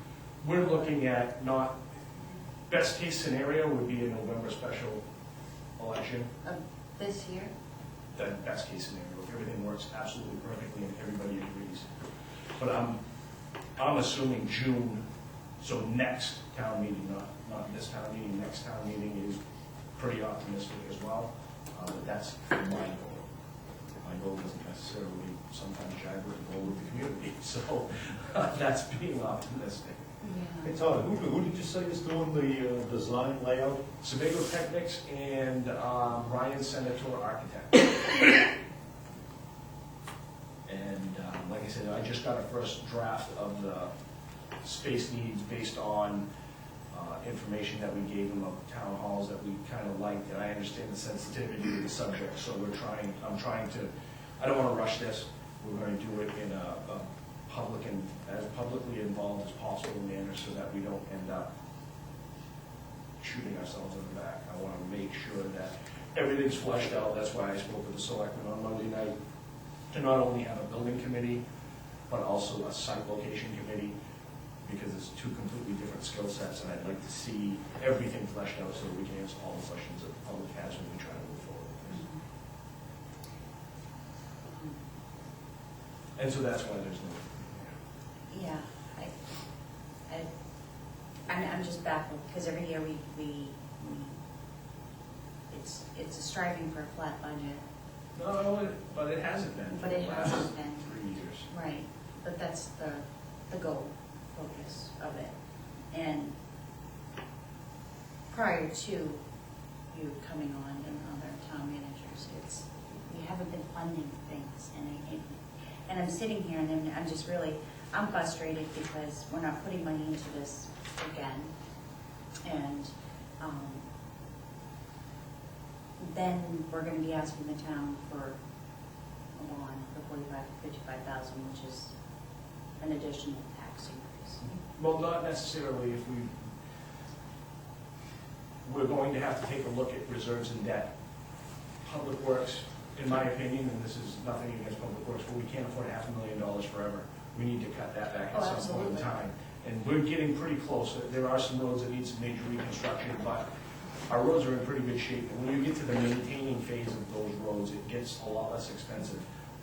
In my opinion, and I've voiced this to the selectmen, I've voiced this to the budget board, $500,000 is a lot of money for the town of Arundel to be spending on roads. City of Bedford's appropriating $250,000 this year, and they have a budget that's probably 8 or 10 times the size of ours. Oh, yeah, exactly, my parents lived in Bedford, it was horrible. But what we want to do, and I've had this conversation with Roger, I've had this conversation with the department heads, is that when we get to the point where we need a town hall, we need to try to make this reserves and debt amount a fixed amount, or an amount that is fairly fixed, so that we're not going to be going and asking for $500,000 for roads and $50,000 for a town hall. We're going to need to compromise, and we're going to need to try to make that bottom line for reserves and debt consistent, so that we're not seeing spikes. I mean, it's not good to flat fund a budget every year, because people get used to the flat funding, and eventually you're going to get that hit like the town took in the first year I was here. We had a fairly considerable increase, in my opinion. And so it's trying to temper that impact, and I have a plan on how to do that, and the department heads are aware of what that plan is, so that when we get to that point, hopefully we'll get the selectmen and the budget board on board, so that's how we can move forward with the projects we want to do. Because I'm very... It'd be nice to know what the whole entire plan is. Yeah, absolutely. I'm just confused to know, but, and I'm gonna be responsible for helping make this decision of what to do, so. Yeah, you've got right now's plan right now, right here, and as we get more information in the puzzle, the plan will come even further. I expect leaps and bounds once we get... Is it gonna be before this budget cycle? Not before this budget cycle, no. Just because we don't know what the town hall is going to cost us, and that won't happen soon. We don't know when that TIF is going to be completed. That will be hopefully soon. And so once those things are set in stone, it will make the rest of the process a lot easier. Can some of that TIF funding be put into the town hall? No.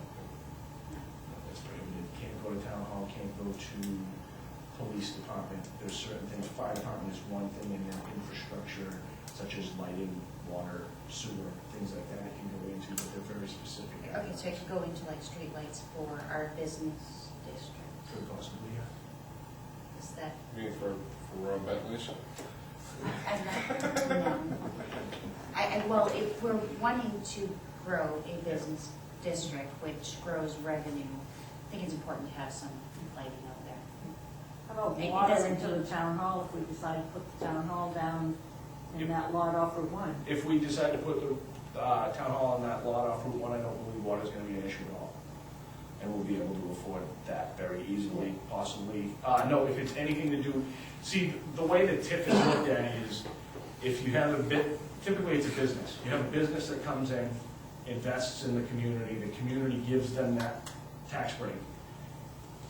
The way the For state, a period of time. yes, the way the DECD has always looked at it is that if that business is giving funding directly to the police department, they're gonna get special favors. Fire department's not giving anybody special favors. The fire department is going to respond whether or not you're paying them.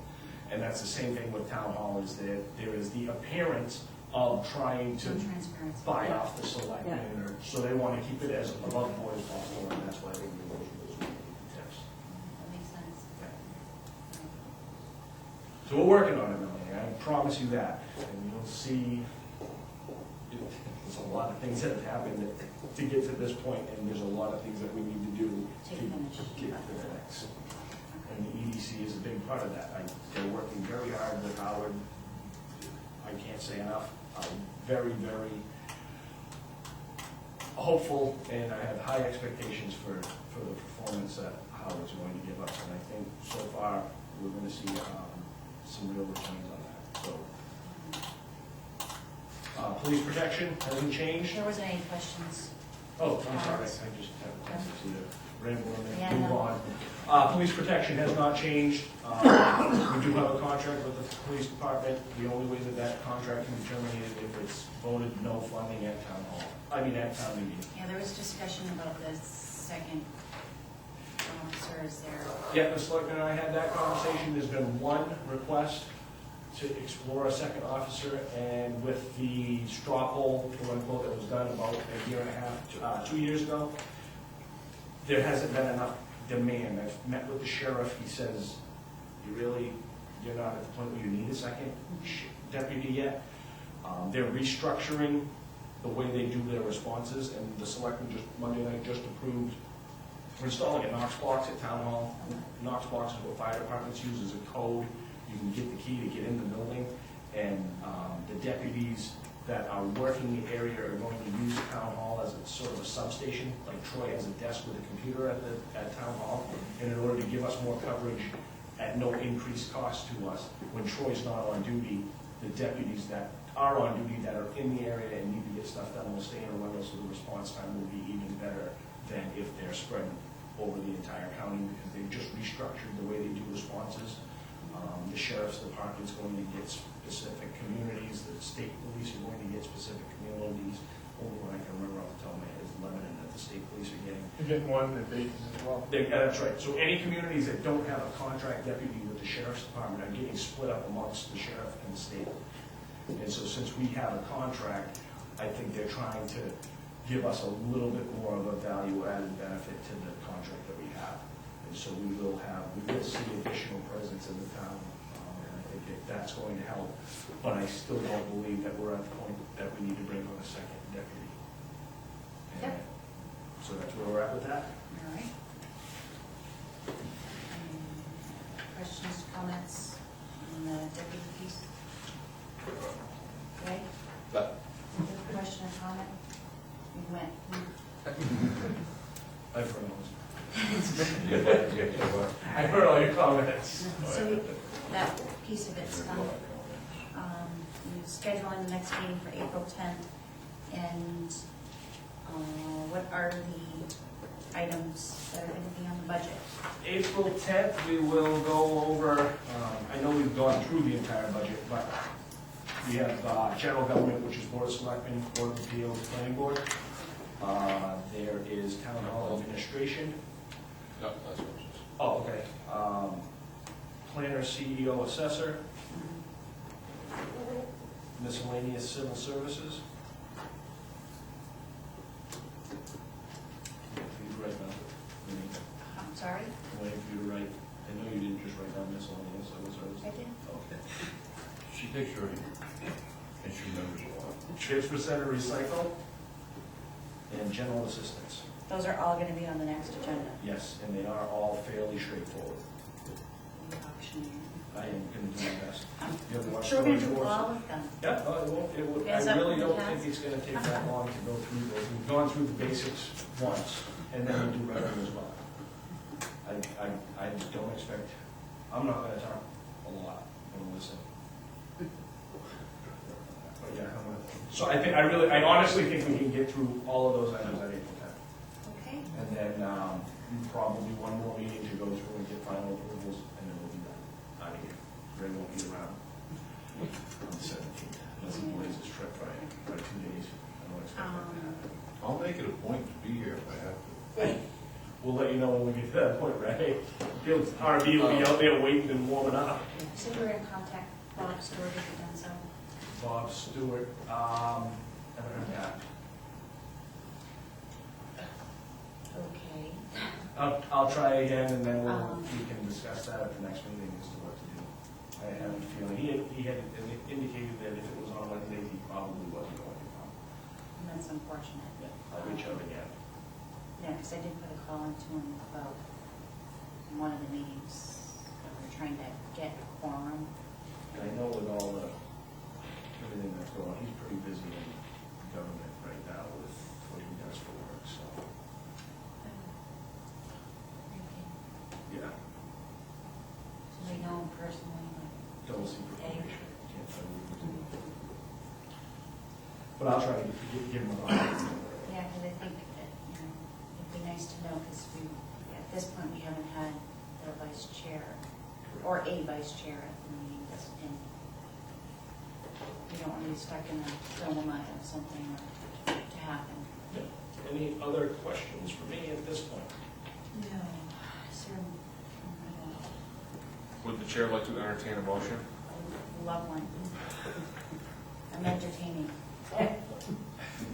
Make a motion that we adjourn for this evening and reconvene on April 10th at 7 p.m.